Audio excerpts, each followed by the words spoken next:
So now we're going to look at what if you wanted to graph a line where you just found the intercepts. Because if you think about it, if you graph a line, you really only need 2 points to graph a line.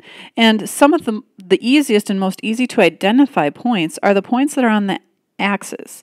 So the y-intercept would be right here, and the x-intercept would be right here. Now, why are those nice for us? Because we know exactly what one of the values is at each of those points. I know that on this y-intercept, I know that x is 0 because any point on the x-axis, or sorry, on the y-axis, x is 0. Because if we look at the x-axis, right here is 0, and then we go 1, 2, 3. So anything right here is going to be 0 for the x value. So then what I can do is I can plug in 0 for x, and then figure out what the y value is right there. And if I go to the other side of it and I look at the x-axis, the x-intercept, I know that the y value is 0 because if we look at the y-axis, right here is 0 and then it goes 1, 2, 3. And so if I look at the on the x-axis, if I have a point on the x-axis, the y value is always going to be 0. So then to find the x value, I can plug in 0 for y, and it'll tell me the x value. So let's look at how that works. So here I have a problem. I'm trying to figure out the x and y intercepts. So let's see, let's start with the x-intercept. So if I'm on the x-axis, okay, let's think about that. If I'm on the x-axis, I know the y value is going to be 0. So I'm going to make note of that. I'm going to say y equals 0.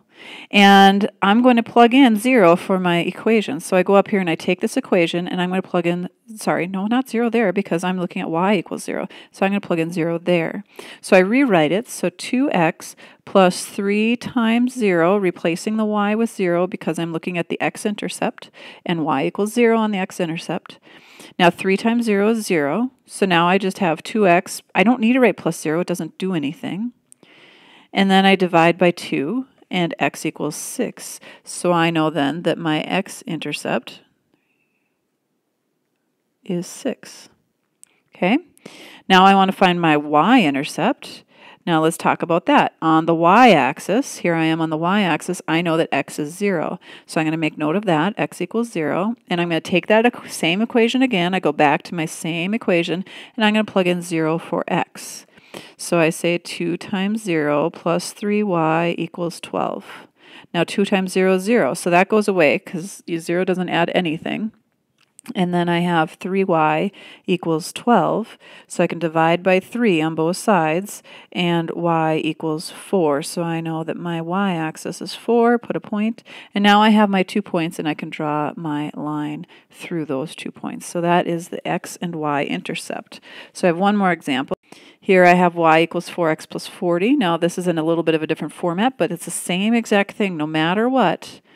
We can graph something finding the x and y intercepts. So we'll start with the x-intercept. Again, on the x-axis, y equals 0. The y value equals 0. So it's the other one that equals 0. Okay, so now I plug in 0 for y. And I have to solve for x. Now notice I have a little bit more going on this one. I have to get x by itself, so I get rid of my green guys. So I have negative 40 equals 4x, because these guys canceled out. Divide by 4, negative 10 equals x. So it crosses at negative 10.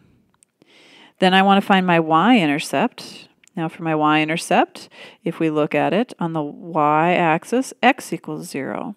So I need to write that down, x equals 0. So I go back to my equation, and I plug in 0 for x. So I copied down the exact same thing here, only instead of an x I put a 0. 4 times 0 is 0, so I get y equals 40. That's kind of nice. It's already solved for. So then y equals 40, and I have my 2 points, and I have my line.